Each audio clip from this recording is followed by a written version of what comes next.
we're going to go to very specific, intricate things to do against very specific situations that I've personally gone through, and I'm just going to share that with you. And if you go through it, then you can just kind of remember, like, oh, you know, put a stick in my ass and call me Hangman. So we're going to start with this string, which I see very often, of course, is the down 2 into 4, which you can just kind of duck and, right, you don't want to do that, that's not going to hit. Which you can duck and launch punish, which is a very typical Nina string, right? People like to condition with stuff like this. Just make sure you can avoid getting hit by that. Next up is this string. And this string goes into plethora of mix-ups. And you want to punish quick. Reason for that is I'm going to show you why. You want to do quick punishes on all of these, right? Because watch how fast you can block out of that if you miss even one beat. Right? Look how fast I have to punish that. I missed one beat. Right? In a high pressure game, this is very possible. Unless you have trained muscle memory, right? To do a perfect, like, this is almost like you maybe have like 2 or 3 windows of frame. Maybe two windows of frame, I'm not even lying. I'm gonna miss one window and already I'm minus 12. Right? I'm missing one window of frame on there. Maybe 1 or 2 windows of frame. So you want to do this very fast. Right? Now, if I just avoid launching, don't get greedy, and just get her off of me, right? Because you don't want to get hit by this at any point in time. Do your 28 damage, or your 1-2, 28, of course. While sending for whatever option you want to do. Obviously, for your character, choose the best option that you think is best. Right? Next move we have is, this is just basic stuff. Right? Again, fast punish. But a lot of people are really good at punishing these moves because they've been trained since like Tekken fucking 1. I mean, she didn't have these in Tekken, but like they've been trained for a long time. Then we have this string, and a lot of people, newer Tekken players, get confused between this string and this last string, right? I've seen this a lot. Poor Tekken players, they get mixed up with these strings a lot. And then this is the biggest perpetrator even at higher levels of Tekken, and we're talking about Tekken God Omegas. And like some pro levels, right? Some people at the pro level, I've seen them use this a lot, but they will use it against people who are not very familiar or very in tune with the Nina matchup, meaning their muscle memory is not there against a lot of options, right? They will use this move. Now, the absolute best option against this move is to low parry. The absolute best option, in my opinion, is to low parry. And there's a few reasons for this. I don't know if I know how to do it, but I have been in situations, right? I have been in these situations where even if you block the low and try to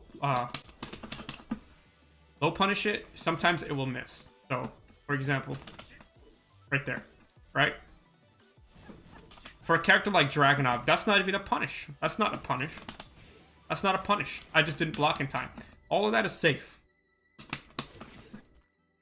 Right, this is safe, and this is like one of the few reasons why you want to just low parry. Just get it out of there, right? I know it becomes a little bit difficult to react to this, but it's very doable. This is very doable. The high gives it away, and you should be able to immediately tell, okay, here comes the low, let's low parry, and just cancel. Just get that nonsense out of here, right? Get your 40, 50 damage.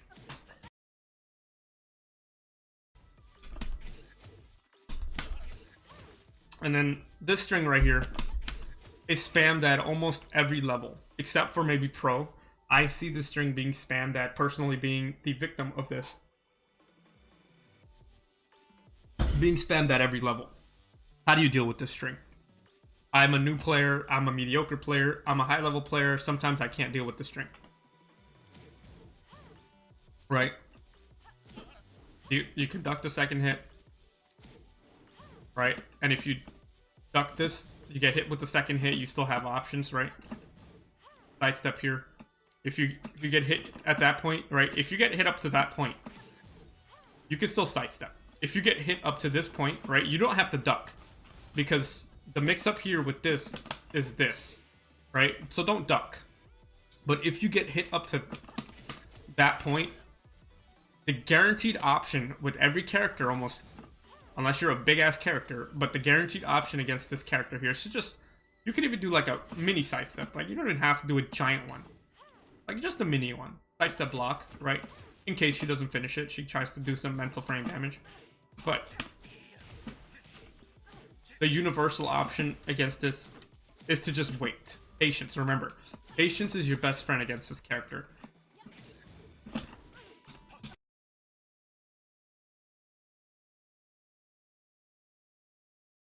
Right, so we'll take a look at it option by option.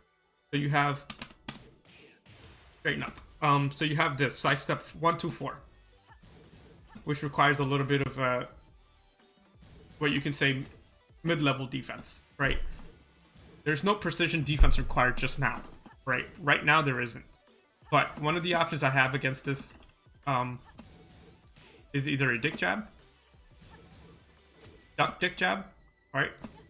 Down forward 4, ball frame mid, down forward. Okay, so down forward 3 is just really bad, but down forward 4 is a guaranteed mid here, and I will show you why. There's some situations, like in this situation right here, this position, right? This may not hit, right? If I'm a little bit over here, it might not hit, right? In some situations, but anything that is 14 frames or faster will successfully interrupt every single option Nina has in this situation. You don't want to do anything that's 15 frames, and this option is the reason why, right? Right, I tried to do a down forward 2 there, and she can launch me. Even though that is minus 14, down forward 2 gets launched. But if I do, I gotta not get hit by that first. Down forward 3, which is a 15 frame, and then my 14 framer right here will trade actually, right? So 14 frame trade, 13 frame to beat. So we're gonna use down forward 4 to beat out all options, and I will in a second show you other mix-ups and other options Nina has, right? Either you want to do down forward 4, or your second, in my personal opinion, the best option against it, this. Okay, and in a second I will show you why that's the best option, right? This beats it, this does everything. Okay, this option here is pretty much your best friend. Various reasons for this is alright, so we're gonna test it against all of our options. Obviously all the other options are way too slow to be able to hit. This down forward 4 comes out at what we see at about 12 frames, and you need 13 frames to beat out every option. So already I am pretty successful. And you know, this here into block this, so this does not work because down forward 1, 2 sidestep into even low. Oh, so I'm gonna do it almost immediately. Okay, so alright, so sometimes this does not work with Nina. Right, so I am minus 13, right? So this will not work sometimes when they start reading you. Right, this is why you have 2 options, right? So this is why I have this option, right? 2 12 frame options. If your character doesn't have 2 12 frame options, use a 13 frame down forward 1, 13 frame, any 13 framer, right? Let's get to danger number 2, okay? Now, why some of these options are dangerous is because of this, okay? Yes, down forward 1 2 1 2 4 here. I get counter hit launched if I try to do down forward 1. I get counter hit launched if I try to do down back 1. But I can do down back 4. Right, my down back 4 is confirmed. Oh, that's another option we're gonna get into a little bit later. The defensive option that we found against down forward 1 2 works not only against her sidestep options, it also works against her crouched options.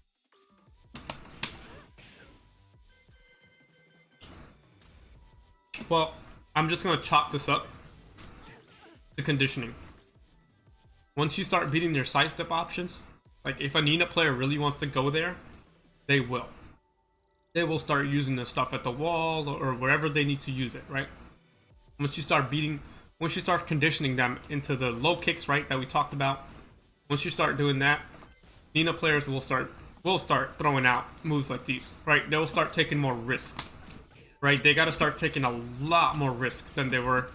Now they're minus 13, minus 14, right? They're taking risk up into a mix-up, this or that. They have to, like, commit. You have to make them commit to an option, right?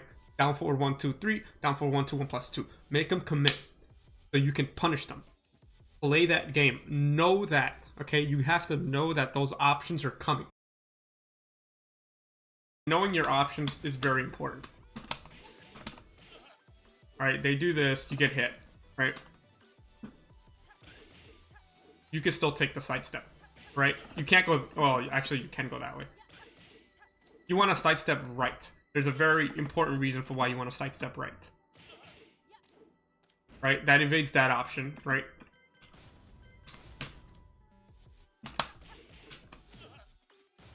Most Nina players are not going to do these options. They're probably just going to do very basic options. What they're going to do, right? These two options, they hurt. They do.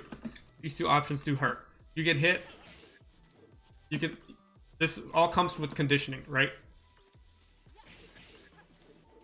Right. Avoid both of those options. The most dangerous thing in this position a Nina player can do is launch you. Correct?